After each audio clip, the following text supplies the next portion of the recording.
আমরা যারা laptop user আছি আমরা কিন্তু সবসময় একটা জিনিস খেয়াল করি, আমাদের ল্যাপটপের যে ব্যাটারি ব্যাকআপ আছে সেটা কিন্তু ডে বাই ডে কমে যায়। সো এই ক্ষেত্রে হচ্ছে আমরা কিছু যদি ট্রিক্স অবলম্বন করি তাহলে কিন্তু আমাদের যে ব্যাটারি ব্যাকআপটা আছে সেটি কিন্তু অনেক ভালো কাজ করবে এবং অনেক লং লাস্টিং হবে এবং অনেক দিন পর্যন্ত কিন্তু আমরা আমাদের এই ট্রিক্সগুলো ইউজ করে আমাদের ব্যাটারিকে অনেক ভালো রাখতে পারবো। সো ভিউয়ার্স, আজকে আমরা এই ভিডিওতে আমাদের ল্যাপটপের ব্যাটারি হেলথ নিয়ে 7টি টিপস দিব। এই টিপসগুলো অবলম্বন করলে অবশ্যই আপনার কাজে আসবে। সো ভিডিওটা স্টার্ট করা যাক।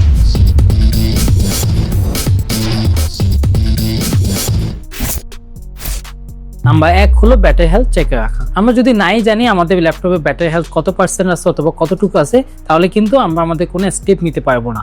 আমাদের যে ব্যাটারি হেলথ আছে সেটা আমাদের সবসময় আমাদের চেকে রাখতে হবে। ম্যাকের যে অ্যাপেলের যেসব ল্যাপটপগুলো আছে ওখানে কিন্তু আমরা খুব সহজে ব্যাটারি হেলথটা আমরা দেখতে পাই, বাট উইন্ডোজের ক্ষেত্রে জিনিসটা একটু ডিফিকাল্ট। সো এই ক্ষেত্রে আমরা সর্বপ্রথম চলে যাবো আমাদের ল্যাপটপ স্ক্রিনে আসার পর আমরা সার্চ অপশনে লিখবো সিএমডি লিখে সার্চ করার পর আমাদের সামনে একটি কমন প্রম্পটিং অপশন শো হবে। তো এখানে হচ্ছে আমরা ক্লিক করে এখানে ঢুকে আমাদের একটি যে কোড আছে সেই কোডটা দিয়ে দিব। কোডটা দিয়ে এন্টার দিলে হচ্ছে আমাদের একটি ফাইল ওপেন সোর্স পেয়ে যাব। তো ওই লিঙ্কটা কপি করে আমি যখন ফাইলে ওপেনিং এ দিব তাহলে কিন্তু আমাদের যে ল্যাপটপের যে কনফিগারেশন অথবা ল্যাপটপের যে ডিটেইলস সেটি আসবে, তার নিচে হচ্ছে আমরা আমাদের ব্যাটারি ইনফরমেশনটা পেয়ে যাব।